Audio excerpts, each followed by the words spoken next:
Hi guys, welcome to a new video. Today I am going to start making the arms and legs on the DIY Dreadnought. Yeah, let's do this. So we are going to need some big parts for the legs and arms. I have a Dreadnought right here, and my dad actually made this. So I am taking it and looking at the arms and legs to see if I can recreate them.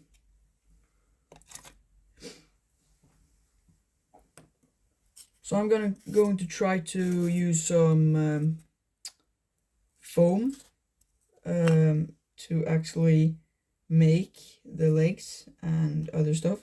And I have started making the guns. I have found something I can use for the legs and arms. I found this tube. So I'm going to start by measuring the length of the arms and legs. First, we want to mark where the tube is going to be cut. So right here, that's 4 centimeters, and we have a 2 centimeter over here. So that's where we're gonna cut. So we start over here.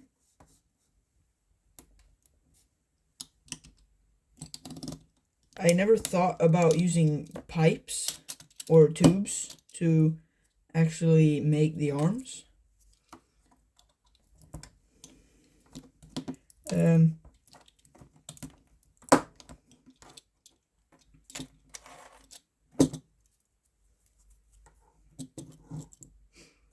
So yeah, now I have made the tubes and they are perfect size for the Dreadnought arms.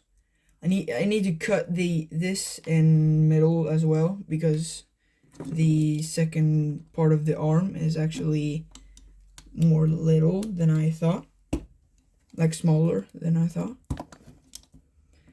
So I have to cut it in half, and I can use it for the other part for the other arm as well, if I can even cut this in half.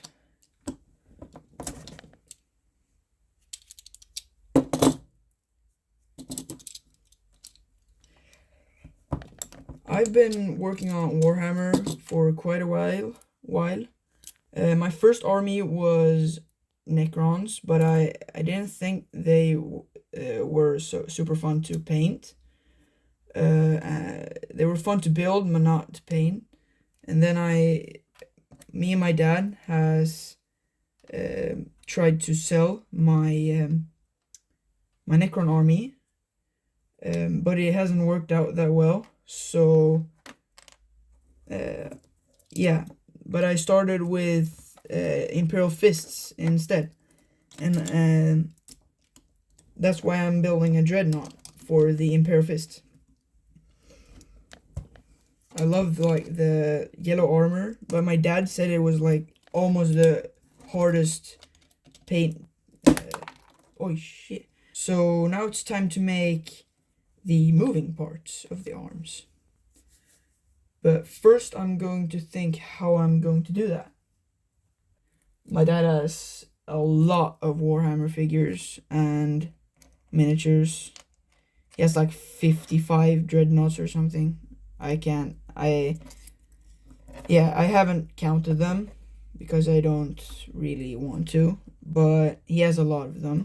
I just started playing Imperial Fists, or like building and painting, so I don't have a Dreadnought, and I don't want to buy one because they are like $60, $63, and here in Sweden that's a lot of money.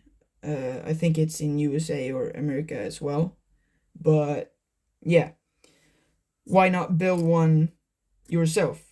I think I am going to clean up the parts on the tubes so they are straight when I set them on the torso. By the way, the torso is not finished yet, and I think I am going to have to do like 3 videos on doing the Dreadnought, because it's going to take a while, but it's more fun than just buying and building it from like a sprue. So I just came up with the idea to make a Dreadnought from scratch by myself.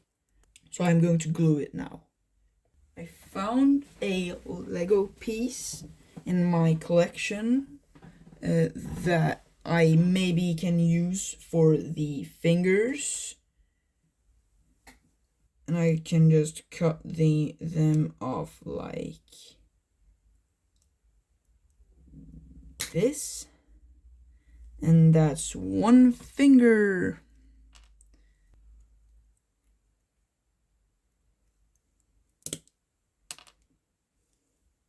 I maybe can use this. I am going to glue the hands on, or like the fingers, so I'll see you when I have glued them on.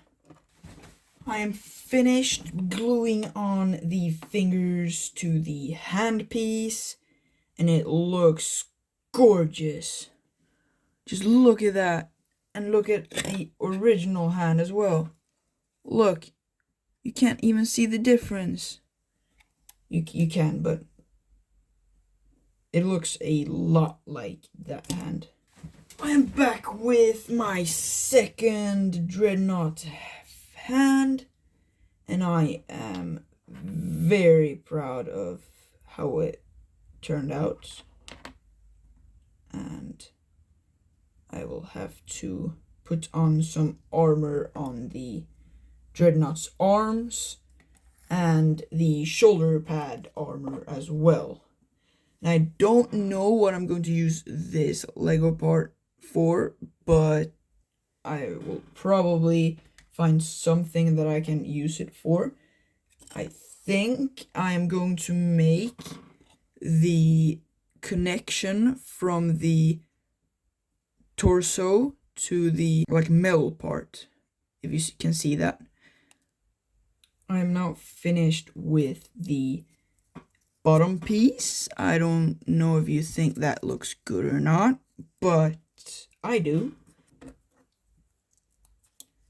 Just like that. So it is flat on the top and not like that.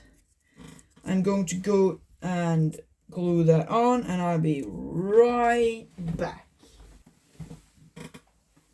I am back, and I have glued it on just like everything else. I glued on a little goofy, but it's not going to show that much when I'm finished. I'm going to trim off some pieces of the armor on top, so it matches with the shape of the actual torso itself. Something like that. That looks like a Dreadnought torso. I will have to put a gun on top of here and on the sides right here in the gap right there.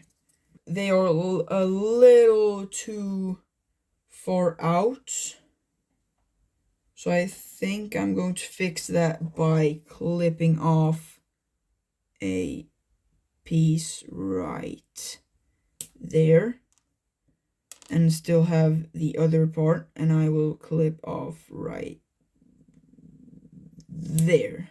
I hope and think it is going to work, but I will see if it is going to work.